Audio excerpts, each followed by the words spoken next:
भारत की राजनीति में विशेषकर मुस्लिम समुदाय के बीच एक नाम बड़ी तेजी के साथ उभरा और उसका नाम है बैरिस्टर असदुद्दीन ओवैसी। आज जितनी जरूरत बैरिस्टर असदुद्दीन ओवैसी को मुसलमानों की है, उससे ज्यादा जरूरत मुसलमानों को बैरिस्टर असदुद्दीन ओवैसी को है। क्योंकि पिछले 75-76 सालों में मुसलमानों ने सेकुलरिज्म और सोशलिज्म के नाम पर तमाम राजनीतिक दलों को देखा, बार बार परखा, बार बार उनको अपना समर्थन दिया और जैसे ही वो राजनीतिक दल सत्ता की धुरी बने और सत्ता में आए, उन्होंने मुसलमानों को अलग अलग इलाकों में देश भर के विभिन्न राज्यों और शहरों में गाजर मूली की तरह काटने का काम किया। उनके नौजवानों को सलाखों के पीछे दहशतगर्द बनाकर भेजने का काम किया और मुसलमानों को इतना बेइज्जत और जलील और रुस्वा किया कि मुसलमान भारत का मूल निवासी होने के बावजूद भारत में दोयम दर्जे का नागरिक बनकर रह गया और इसकी विश्वसनीयता पर हर कोई सवाल खड़ा करने लगा। और हालात यहां तक पैदा हो गए कि मुसलमान अपनी बात कहने से डरने लगा और जिन सेकुलर और समाजवादी नेताओं ने भी मुसलमानों का वोट बैंक हड़पने की कोशिश की, यदि उन हिंदू नेताओं ने भी मुसलमानों का नाम लिया तो उनको भी देश की एक व्यवस्था ने अलग थलग कर दिया। मुसलमान बीच चौराहे पर खड़ा कांग्रेस को वोट चाहिए लेकिन मुसलमान का जिक्र नहीं कर सकते, टिकट देने से परहेज कर रहे हैं। समाजवादी पार्टी का तमाम दारोमदार मुसलमान के वोट बैंक पर है, लेकिन मुसलमान का वोट लेने से या मुसलमान का नाम लेने से वो डरते हैं। जितने भी राजनीतिक दल हैं जो गैर भाजपाई हैं, वो मुसलमानों का नाम तक लेने से डरते हैं, ऐसी हालत पैदा करते हैं। लेकिन इसी बीच जहां जहां देश में मुसलमानों पर जुल्म हुआ, जहां जहां पर इनके हक अधिकारों पर डाका डाला गया, जहां जहां देश के शासक वर्ग ने भारत के मुसलमानों के कॉन्स्टिट्यूशनल राइट और इनके जो फंडामेंटल राइट्स हैं उन पर हथौड़ा चलाया, तब तब देश के अंदर एक नौजवान अपनी बेबाक आवाज के साथ सड़क से लेकर सदन तक उसने दहाड़ लगाई और उसका नाम है बैरिस्टर असदुद्दीन ओवैसी। अफसोस इस बात का नहीं कि देश का एक बड़ा बहुसंख्यक वर्ग असदुद्दीन ओवैसी को क्या कहता है। सवाल इस बात का है कि जिन गुमराह और मजलूम लोगों की लड़ाई बैरिस्टर असदुद्दीन ओवैसी लड़ रहा है, वो समाज ही इन धर्मनिरपेक्ष और तथाकथित समाजवादी लोगों के बहकावे में आकर बैरिस्टर असदुद्दीन ओवैसी को आरएसएस भारतीय जनता पार्टी का एजेंट बताता है। आप लोगों को पता होना चाहिए कि हम तमाम मुसलमानों के जितने दीनी जलसे होते हैं, मस्जिदों में तकरीरें होती हैं या और वक्तन फवक्तन जो कार्यक्रम होते हैं या जहां जहां आप और हम देखते हैं, वहां हमेशा एक बात मुसलमान कहते हैं कि गैब की बात का अल्लाह को पता है, दिलों का मालिक तो अल्लाह है। और ये हकीकत भी है कि दिलों का मालिक भी अल्लाह है और गैब की बात का भी सिर्फ और सिर्फ ईश्वर अल्लाह गॉड उसी को पता है। लेकिन एक बात समझ में नहीं आती कि जब हर गैब बात का अल्लाह को पता है, दिलों का मालिक अल्लाह है, तो मुसलमानों के धर्म गुरुओं और मुसलमानों के पास वो कौन सा थर्मामीटर है, वो कौन सा बैरामीटर है कि वो असदुद्दीन ओवैसी के दिल में लगाकर ये पता कर लेते हैं कि ये तो भारतीय जनता पार्टी का एजेंट है, ये तो आरएसएस का एजेंट है। और वो उस शख्स को जो अपनी जान की परवाह किए बगैर हमारे कॉन्स्टिट्यूशनल और फंडामेंटल राइट्स के लिए लड़ रहा है, हमारे ऊपर होने वाले पुलिसिया जुल्म के खिलाफ लड़ रहा है, हमारे साथ शासक वर्ग द्वारा किए जा रहे भेदभाव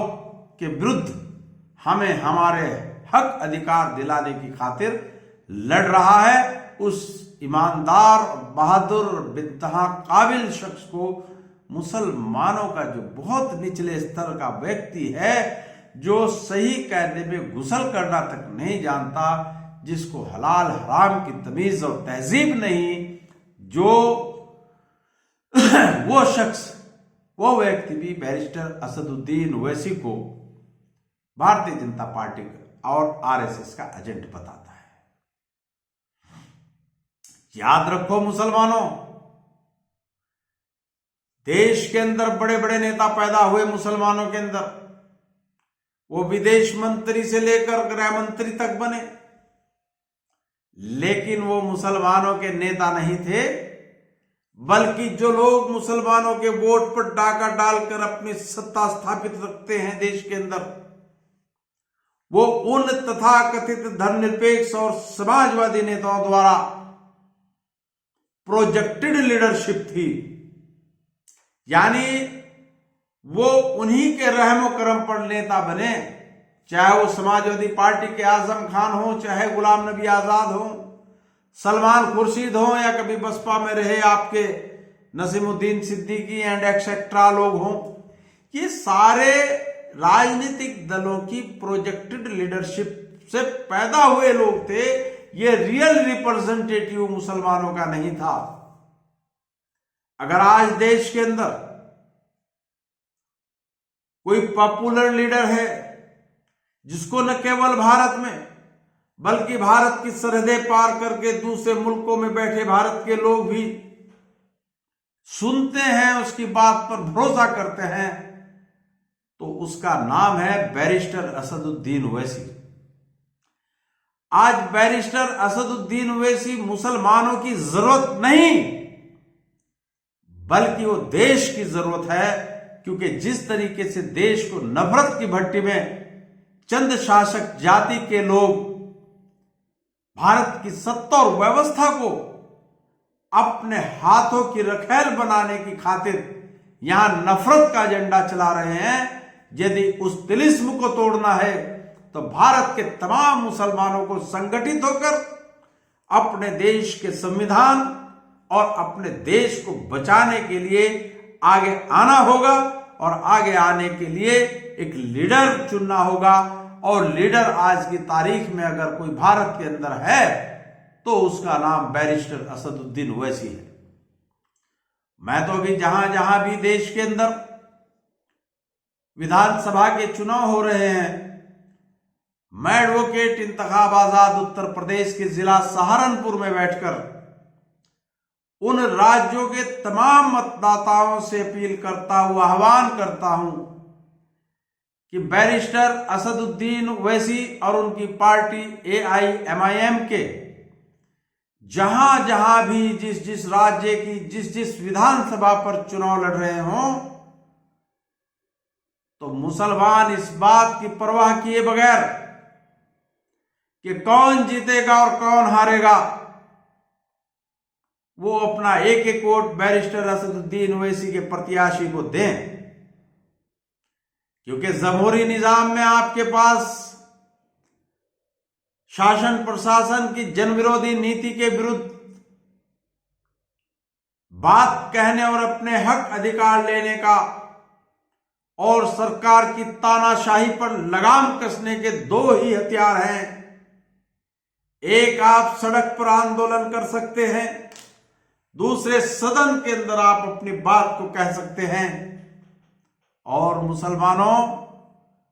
तुम्हारे पास सड़क पर अगर कोई तुम्हारे हक अधिकार के लिए बात कर रहा है तो उसका नाम बैरिस्टर असदुद्दीन ओवैसी है। सदन के अंदर बेखौफ होकर तुम्हारी आवाज को अगर कोई उठाता है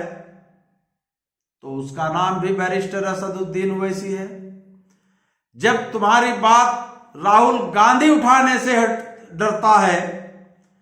जब तुम्हारे हक अधिकार की बात कहने के लिए अखिलेश यादव डरता है, जब बसपा सुप्रीमो मायावती खामोश रहती हैं, जब केजरीवाल आपके साथ दोहरा भेदभाव करता है,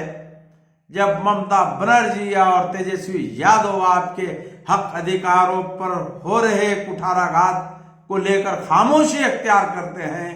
तब आपके लिए सिर्फ और सिर्फ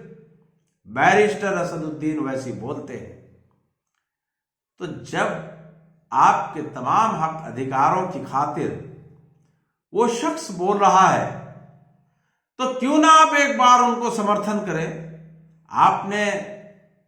कांग्रेस को बार बार समर्थन दिया, आपने समाजवादी को समर्थन दिया, आपने तृणमूल कांग्रेस को समर्थन दिया, आपने अपने सर पर आज के नए नए गांधी अरविंद केजरीवाल को समर्थन दिया, बसपा को समर्थन दिया और दूसरे राज्यों में दूसरे लोगों को समर्थन दिया। क्या आपकी जिम्मेदारी नहीं बनती कि जो शख्स आपके लिए है, आपके हक अधिकारों के लिए, आपके उज्जवल भविष्य की खातिर बेखौफ होकर आपकी लड़ाई को बड़ी ईमानदारी के साथ संवैधानिक दायरे में रहकर अहिंसात्मक तरीके से देश और संविधान को बचाने की खातिर आपकी लड़ाई लड़ रहा है बैरिस्टर असदुद्दीन ओवैसी, क्या आपकी जिम्मेदारी नहीं बनती कि एक बार आप अपने वोट की ताकत उसके चुनाव निशान पतंग पर लगाकर उसके हाथों को मजबूत करें, ताकि और मजबूती के साथ और बहादुरी के साथ वो हमारी आवाज को शासक वर्ग तक पहुंचाए, सदन के अंदर उठाए। जो संवैधानिक संस्थाएं हैं, जो कॉन्स्टिट्यूशनल इंस्टीट्यूशन है, वहां तक आपकी बात को पहुंचाया जाए। तो मैं एडवोकेट इंतखाब आजाद आप लोगों से अपील करता हूं, आप लोगों से आह्वान करता हूं कि आप एक बार जब आपने अलग अलग ढोंगी नेताओं को परखा और वो आपके हक अधिकारों को सुरक्षित नहीं रख पाए, तो क्यों ना एक बार, सिर्फ एक बार, हम बैरिस्टर असदुद्दीन ओवैसी के हाथों को मजबूत करके देखें। बहरहाल वो भी भारत के नागरिक हैं, भारत की जनता ने उन्हें चुना है, भारत की पार्लियामेंट ने बेस्ट पार्लियामेंटेरियन होने का उनको अवार्ड दिया है। तो क्या हमारी जिम्मेदारी नहीं बनती कि हम भी एक बार उनको एक लीडर के तौर पर चुने और अपने वोट की ताकत इधर उधर बर्बाद ना करके मुत्तहिद होकर, संगठित होकर, एकजुट होकर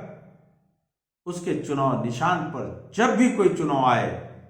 चाहे वो लोकसभा का चुनाव हो, विधानसभा का चुनाव हो, जिला पंचायत का चुनाव हो या मेयर का चुनाव हो, कोई भी चुनाव हो, उसमें हम उनका एक बार साथ दें। हमारी जिम्मेदारी बनती है कि हम उनकी मदद करें। साथियों, आपने मेरी बात को ध्यानपूर्वक सुना, उसके लिए आपका बहुत बहुत धन्यवाद। और साथ ही मैं एडवोकेट इंतखाब आजाद आपसे भी दरखास्त करूंगा कि आप अपने मोबाइल में YouTube पर जाकर तहलका एक्सप्रेस चैनल को सब्सक्राइब करते हुए वीडियो को शेयर करें और अपनी राय से भी मुझे अवगत कराएं। जय मूल निवासी, जय संविधान, खुदा हाफिज।